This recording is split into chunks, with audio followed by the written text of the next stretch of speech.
teman-teman mahasiswa di kelas A120 PGRI Yogyakarta. Apa kabarnya hari ini? Saya berharap teman-teman mahasiswa dalam keadaan baik dan tetap semangat. Nah, perkenalkan, nama saya Anggraita Pangriptaningrum. Hari ini kita akan belajar bersama tentang sastra Indonesia pada mata kuliah Bahasa Indonesia SD 1. Nah, kita akan belajar apa saja? Kita akan belajar tentang hakikat sastra, tujuan sastra, jenis atau bentuk sastra, lalu karakteristik sastra Indonesia, dan yang terakhir kita mau belajar tentang manfaat sastra Indonesia. Hakikat dari sastra. Sastra lebih bernuansa keindahan daripada kepraktisan. Ya. Jadi ketika kita membaca sastra, puisi atau pantun itu banyak kata-kata, makna yang indah yang kita dapatkan ya teman-teman. Itu yang terpenting dari sastra. Lalu sastra memberikan kesenangan dan pemahaman tentang kehidupan. Ketika kita membaca sebuah sastra, karya sastra seperti cerpen, seperti mungkin kalau anak-anak murid peserta didik kita membaca sebuah dongeng itu akan mendapatkan kesenangan. Lalu kita akan tahu tentang kehidupan, pemahaman tentang kehidupan, kita akan lebih ngerti ya. Nah, sama seperti poin yang kedua, sastra menawarkan dua hal, yaitu kesenangan dan pemahaman. Oke. Nah, apa sih tujuan dari sastra? Tujuan dari sastra adalah memberikan hiburan. Lalu yang kedua, untuk menyenangkan dan memuaskan pembacanya. Entah itu dewasa ataupun anak-anak. Jadi sastra itu memberikan hiburan ya. Menyenangkan ketika kita membaca sebuah karya sastra. Kita akan merasa senang ya ketika kita tahu, mungkin membaca sebuah cerpen, cerita, atau kita melihat sebuah drama, itu akan mendapatkan kepuasan dan kesenangan. Lalu apa saja sih jenis-jenis sastra? Nah, jenis sastra itu ada 3, prosa, puisi, dan drama. Oke, kita lihat yang prosa dulu ya. Nah, apa itu prosa? Prosa adalah bentuk sastra yang ditulis dengan bahasa yang panjang. Nah, prosa itu ada beberapa jenis. Yang pertama adalah dongeng. Nah, dongeng ini dibagi beberapa jenis lagi sesuai dengan isinya. Dongeng ada beberapa macam, antara lain mite, fabel, legenda, dan sage. Nah, dongeng adalah cerita hayal yang berisi tentang kejadian luar biasa. Nah, dongeng ini biasanya kita biasa aplikasikan untuk peserta didik kita ya. Nah, kalau mite itu adalah dongeng yang menceritakan mengenai hal-hal gaib, kehidupan makhluk gaib, peri-peri atau dewa-dewa. Contohnya, cerita Nyi Roro Kidul. Lalu, yang kedua, legenda. Apa itu legenda? Legenda adalah dongeng yang berisi cerita tentang asal-usul sesuatu, bisa sebuah benda atau tempat atau daerah tertentu, misalnya saja Tangkuban Perahu atau asal-usul Danau Toba. Yang ketiga adalah fabel. Fabel adalah dongeng yang mengisahkan binatang yang bisa bicara selayaknya manusia. Jadi memiliki sifat-sifat manusia ya, contohnya si kancil dan si buaya, kura-kura dan seekor kera. Lalu yang terakhir sage, yaitu dongeng yang menceritakan tentang kesaktian, kepahlawanan, keperkasaan para raja, tokoh kerajaan, dan para panglima perang. Contohnya Bandung Bondowoso, Hang Tuah, Ciung Wanara. Nah, teman-teman nanti bisa melihat dari beberapa sumber ya, buku ataupun dari internet. Hikayat adalah prosa lama yang berisikan tentang cerita kehidupan para dewa, pangeran, peri, kehidupan istana, dan raja-raja yang mempunyai kesaktian ataupun kekuatan yang luar biasa. Contohnya hikayat Hang Tuah, hikayat Bayan Budiman, hikayat si Umbut Mayang. Nah, dan masih banyak lainnya ya.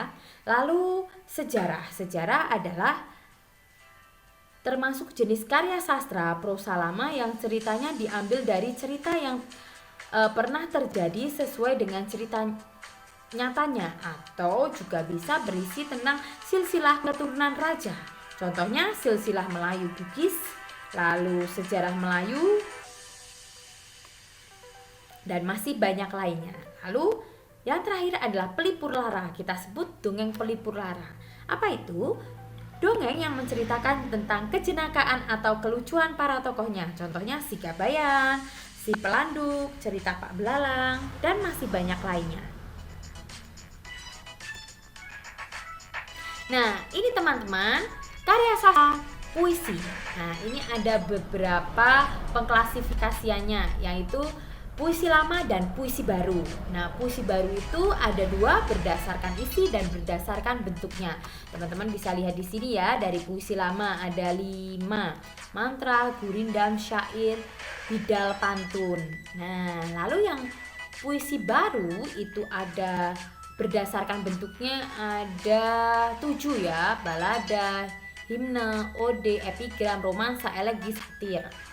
Nah, ini puisi baru dilihat dari bentuknya. Ada 8 ya teman-teman. Teman-teman bisa membacanya sendiri. Dan teman-teman juga bisa mencari contohnya dari sumber-sumber lainnya. Nah, yang terakhir jenis karya sastra drama. Nah, berdasarkan istrinya, drama itu ada 4 teman-teman. Komedi, tragedi, melodrama, dan yang keempat tragikomedi. Nah, teman-teman, kita sudah belajar tentang jenis-jenis sastra. Hari ini kita akan belajar tentang periodisasi sejarah sastra Indonesia. Nanti dari sini kita akan tahu setiap periodenya itu mempunyai karakteristik yang berbeda. Yang pertama, masa kelahiran atau masa penjadian itu antara tahun 1900 sampai 1945. Nah, periode pertama itu awal sampai 1933. Periode kedua itu dari tahun 1933 sampai 1942. Dan yang ketiga adalah 1942 sampai 1945.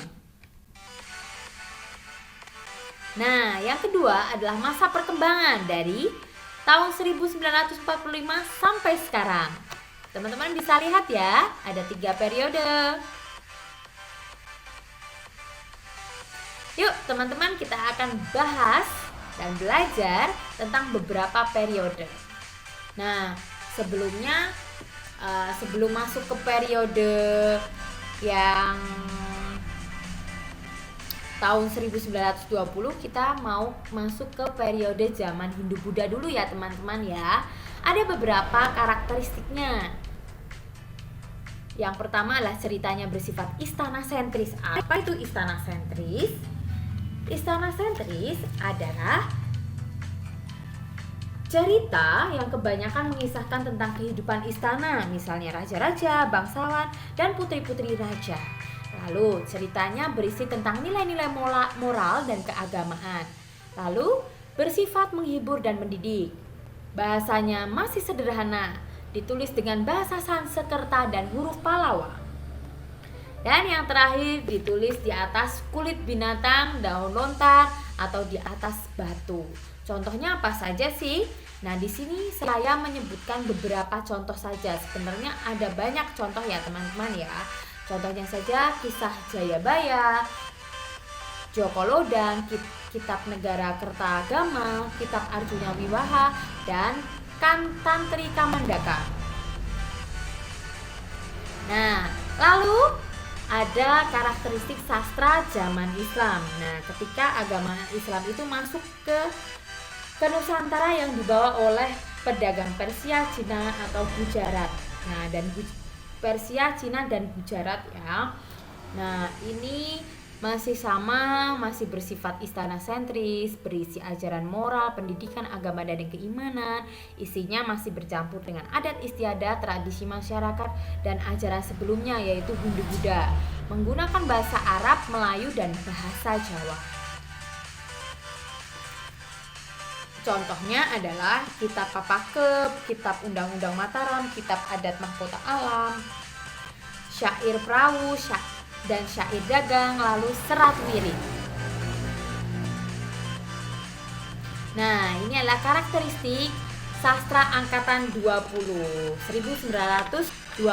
Kenapa disebut angkatan Balai Pustaka? Karena banyak karya sastra pada zaman ini diterbitkan oleh penerbit Balai Pustaka. Nah, ini ada 4, teman-teman bisa membacanya sendiri ya. Ada 4 karakteristiknya. Yang pertama adalah bersifat masyarakat sentris. Artinya apa? Menceritakan tentang kehidupan masyarakat pada zamannya. Nah, selalu berkembang mengikuti perkembangan zaman, sudah tidak terikat dengan aturan sastra lama. Lalu, nah ini sudah mulai ada buku, ada majalah yang bisa dibaca oleh masyarakat luas. Nah, teman-teman, ini adalah beberapa contoh yang pastinya teman-teman tahu ya. Contohnya adalah Azab dan Sengsara itu bentuknya roman. Roman itu novel. Siti Nurbaya, Tanah Air itu sajak, Salah Aswan itu juga roman. Lalu Air Langga itu adalah drama sejarah. Lalu pada tahun kita akan melihat karakteristik sastra angkatan 1930, Pujangga Baru. Kenapa disebut Pujangga Baru? Karena di sini didirikan majalah Pujangga Baru oleh orang Indonesia juga. Ya, pelopornya adalah Sultan Takdir Alis Syabana. Dia yang mendirikan Pujangga Baru bersama kawan-kawannya juga ya, sastrawan juga. Nah, karya sastranya melontarkan gagasan-gagasan baru di bidang kebudayaan. Tidak di bidang kebudayaan saja teman-teman, tapi juga di bidang pendidikan juga. Nah, isinya tentang semangat baru. Lalu banyak sastrawan yang berpengetahuan dan intelek dan sudah mulai terbuka dengan dunia luar. Nah, contohnya apa? Layar Terkembang, Pencuri Anak Perawan, Belenggu, Buah Rindu, Gubahan, dan masih banyak lainnya ya teman-teman ya.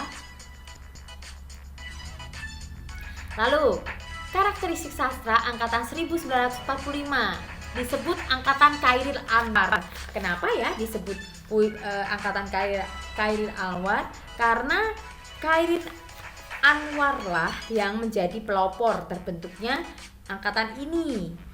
Chairil Anwar itu adalah seorang sastrawan yang mempunyai banyak karya sastra, dan bahasa yang digunakan Chairil Anwar itu adalah bahasa Indonesia yang hidup dan berjiwa semangat baru.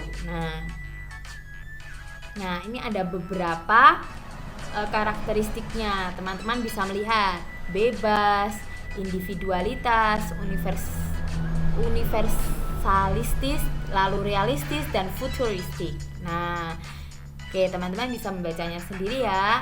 Hasil karya sastranya teman-teman pasti sudah tahu ya, Puisi Aku dari Chairil Anwar. Lalu Hitam Atas Putih itu adalah sebuah sajak. Itu karangan oleh Muhammad Ali. Lalu Kejatuhan dari Hati itu bentuknya roman atau novel. Itu adalah karya S. Rukiah. Lalu Lutung Kasarung itu berbentuk drama. Itu karangan dari Rustam. Lalu Sepanjang Jalan itu sebuah cerita, itu karangan dari Suber Usman.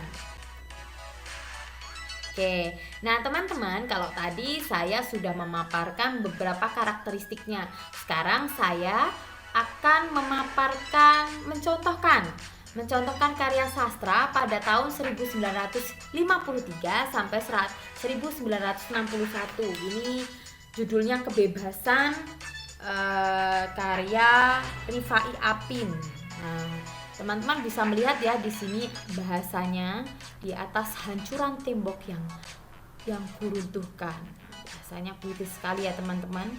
Darah kudaku pun ikut menjelang dan dia berlonjak-lonjak kekesalan. Nah, itu teman-teman bahasanya.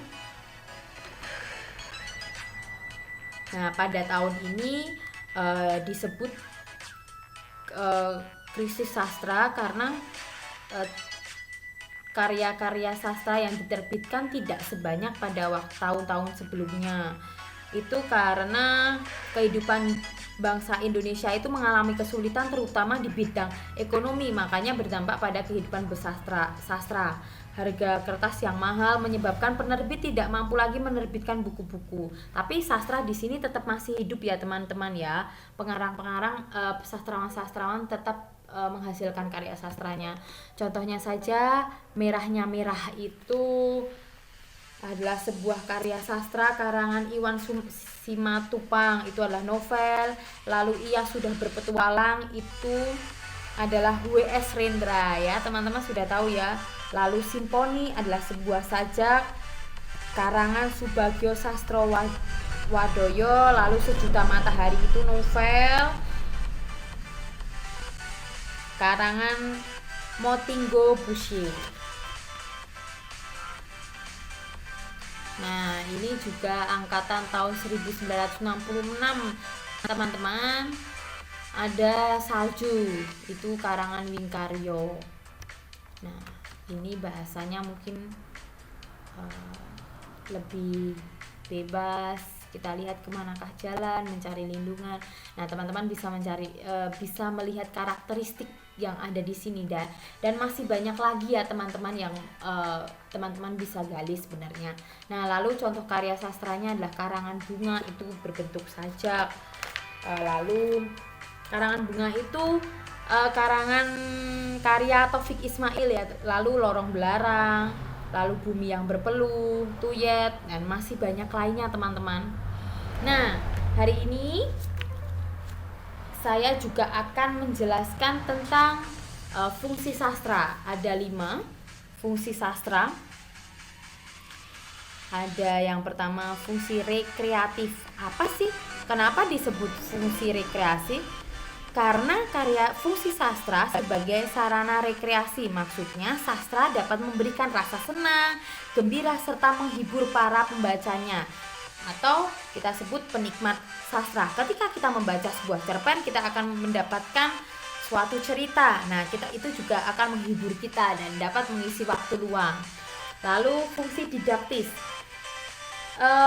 Sastra sebagai sarana didaktis atau mendidik, maksudnya sastra dijadikan sarana atau media yang dapat menumbuhkan nilai-nilai kebaikan untuk mendidik para pembaca dan penikmatnya.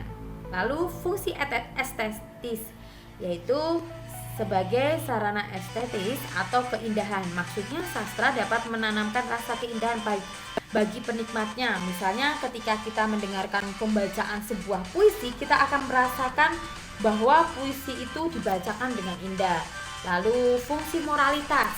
Nah, biasanya sastra yang baik mengandung ajaran moral dan akhlak yang tinggi sehingga dapat dijadikan sarana atau media untuk menumbuhkan moral bagi pembaca atau penikmat sastra. Lalu yang terakhir, beberapa karya sastra mengandung nilai-nilai ajaran agama yang mampu diteladani oleh penikmat sastra. Nah, teman-teman, ini adalah fungsi dari sastra. Nah, banyak sekali ya fungsi dari sastra, maka dari itu kita sebagai seorang guru, kita bisa menerapkan, mengaplikasikannya sastra untuk anak-anak didik kita. Bahkan kita sebagai guru juga bisa sebagai menciptakan produk sastra, puisi, cerita yang pas untuk karakteristik anak didik kita nantinya ya teman-teman ya, supaya kita sebagai guru juga bisa menjadi inspirasi untuk anak-anak didik kita. Nah, ini teman-teman tugasnya, ada tugas teman-teman nanti bisa mereview jurnal. Tadi kan sudah disebutkan jenis-jenis sastra itu ada banyak ya teman-teman. Ada puisi, pantun, prosa, drama, apa saja, mau pantun, drama, atau jenis puisi baru, puisi lama, terserah, bebas.